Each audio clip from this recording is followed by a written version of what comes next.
This is the most comprehensive gearing guide you're going to find for gearing as a rogue, both DPS or tank in Season of Discovery and for Alliance or Horde. Starting off then, we're going to be looking at the pre-raid gearing. This is going to be a pretty general one, focusing on stamina and agility for both tanks and DPS, and then the actual best in slot for after the raid is going to be very separate depending on what spec you're playing. So on the headpiece then, we're going with the Resilient Leather Mask. This is a PvP reward from Warsong Gulch vendors, and even though you can see the equip is for Warsong Gulch only, it does have 80 armor, which is fantastic for tanking and DPS. The reason it's good for DPS is because there's quite literally nothing else really we can get, unless you are an engineer, where you can get these green tinted goggles with 8 stamina and 7 spirit. This has none on it, so you're just losing some stamina. Overall then, if you're not an engineer, go for this. It's available for both Horde and the Alliance side on that one. Same with the Scouts Medallion. On the Horde, it's called the Scouts Medallion, and on the Alliance, it's called the Sentinels Medallion. This again is from PvP vendors. Going on to the shoulders then, I have opted for the slime encrusted pads. Now these are more focused towards tanking,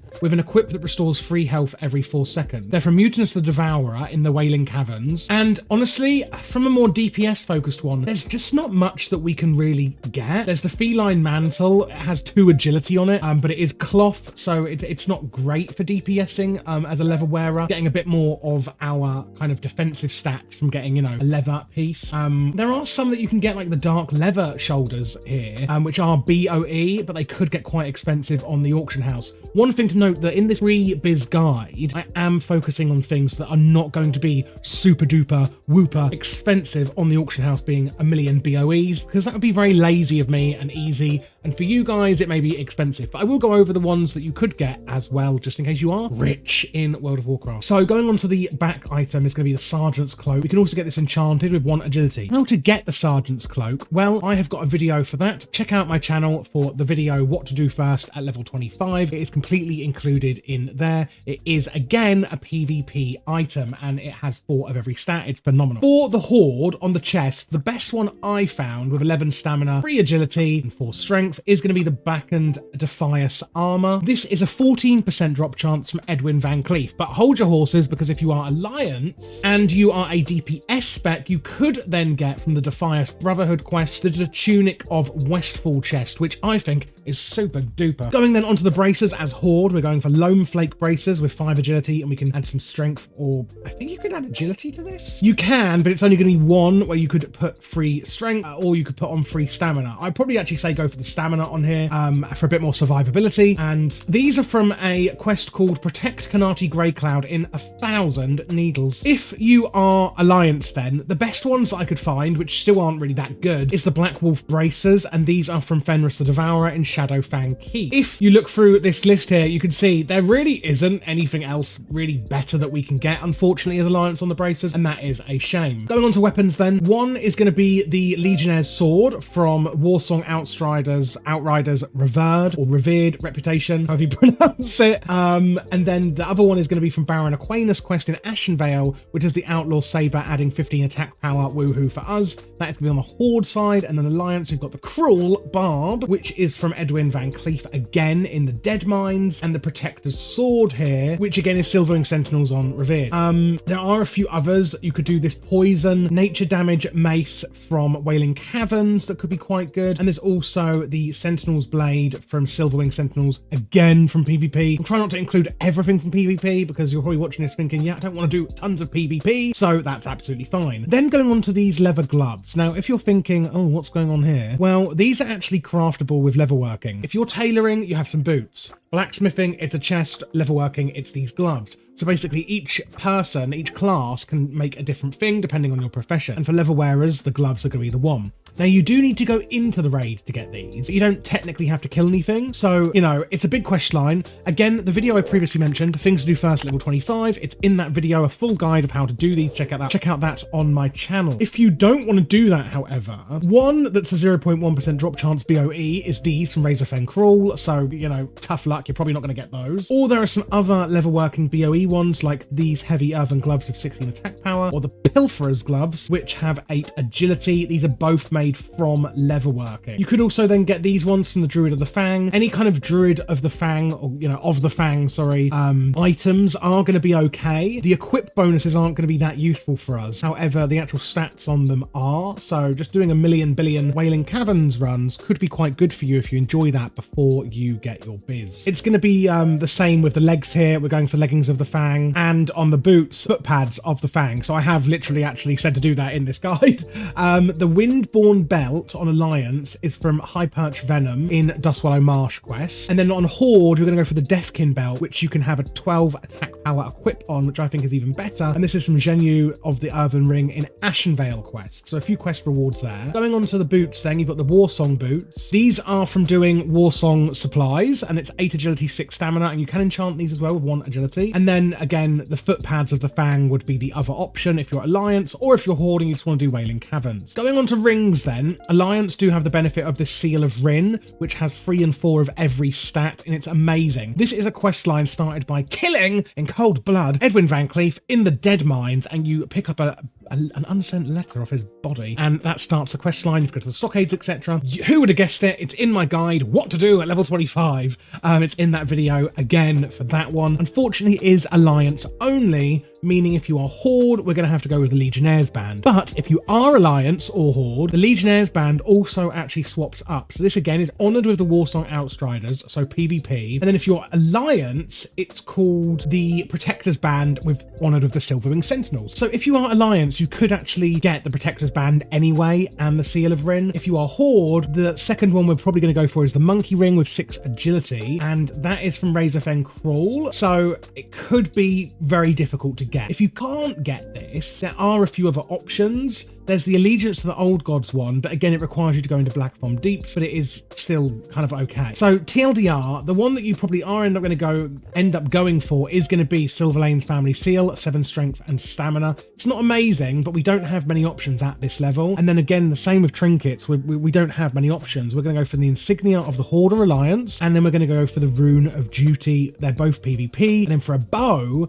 because we can add one, you can just stick this Outrider's bow in here. It doesn't really matter very much. If you are on the Alliance side, it's going to be the Outrunners bow. Again, it doesn't really matter too much. Going on to the best in slot then, once you've been raiding and PvPing and doing all the things there is to do in Season of Discovery Phase 1, this is what we're going to be going for first off as a DPS. So we're going to put the Artemis Cowl on top. Huge 24 attack power on here with 7 agility, 6 stamina. This is from Lady Severus in BlackFathom Depths. This is where a lot of the gear is going to be coming from. Some of it is going to be super duper expensive BOEs as well, FYI, so be prepared for that. On the neck then, it's the High Tide Choker, which is from Baron Aquinas. The Mantle of Thieves is a very good 10 agility BOE. You can get this on the auction house. Again, that Sergeant's Cloak is still going to be there for Horde and Alliance on the back. This Twilight Slayer's Tunic, which is also fantastic for agility, you're going to actually get from, there's like 3 different bosses, Yorgus Jet, Twilight Lord, whatever his name is, and also Gellerhast all drop this tunic in BlackFathom Depths, and this is fantastic. The Jurassic Wrist Guards, these are actually a green item I found, and there really wasn't much other options for this. These are actually from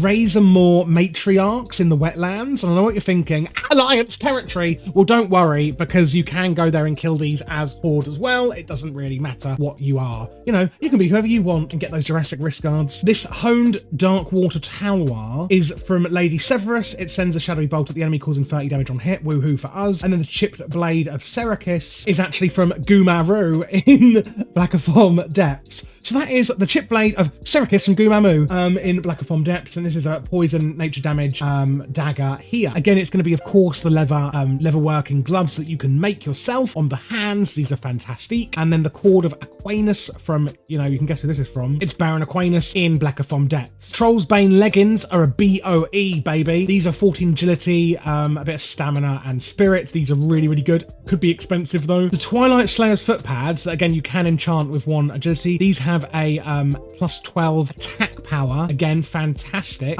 These are from like 4 different bosses in BlackFathom Depths. It's Akume, Galahas, Lorgus Jet, and the Twilight Lord all can drop these. One thing I have just noticed, guys, I'm going to actually back up here, is the Artemis cowl itself is the best in slot, right? If you're going off pure stats. However, I have noticed that with this set, we can actually swap to the Twilight Slayer's cowl, and which has less attack power increase, but does actually have more stamina and agility, and is going to get us that free set. I think I'm actually going to change this over and completely change my mind and say, actually, let's go for the set piece here and go for the Twilight Slayer's cowl. This is actually much better, so my apologies there, but you know what, I've corrected it. Going on to the rings then, you've got this Band of the Iron Fist on Horde. If you are Alliance, it's going to be the Seal of Rin still. Hands down, that is best in slot forever. But on Horde, there is also the Seal of Sylvanus. It's not quite as good as the Alliance one, but it does have 8 stamina and 3 strength, so it's not bad, but it's not amazing either. This is from Aragorn Must Die, Shadowfang Keep quest. Otherwise, this Plains Ring, which is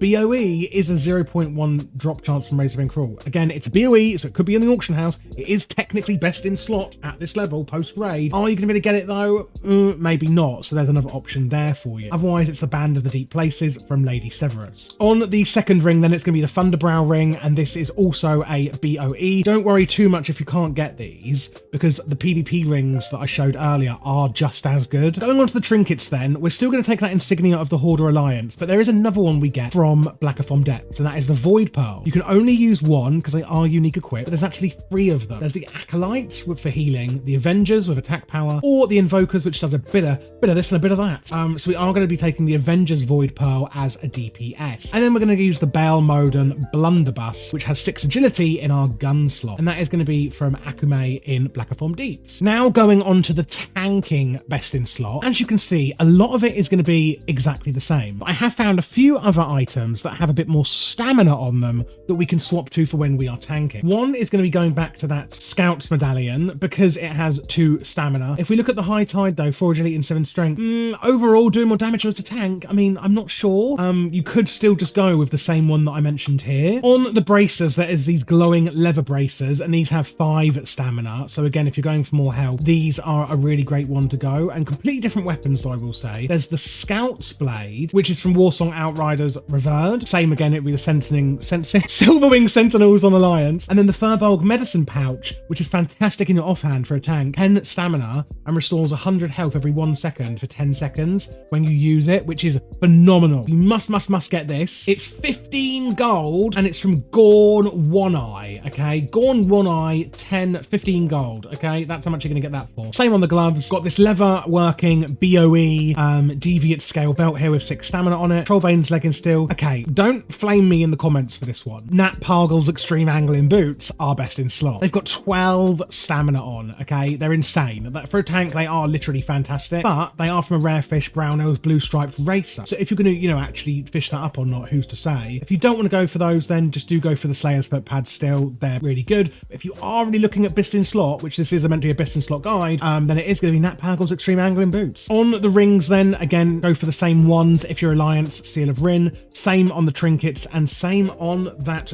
Baal Modan Blunderbuss. And that is it. That is how we're going to be gearing up pre-raid, Alliance, Horde, tanking, and DPS for phase 1 as a rogue. Let me know what you thought of this video. I have tried to take a good look through every slot and think what really is the best one. And I've really tried to incorporate here items that are not all, impossible to get and give you different options. So hopefully, fingers crossed, that is, what you wanted. If you did like the video, please click the subscribe button and click that thumbs up. And you can also join my Discord, where we have a lot of other people asking questions and discussing these kind of classes, etc. as well. And if you want to get these videos even earlier or just support me, then please do consider either joining my Patreon or becoming a YouTube member today.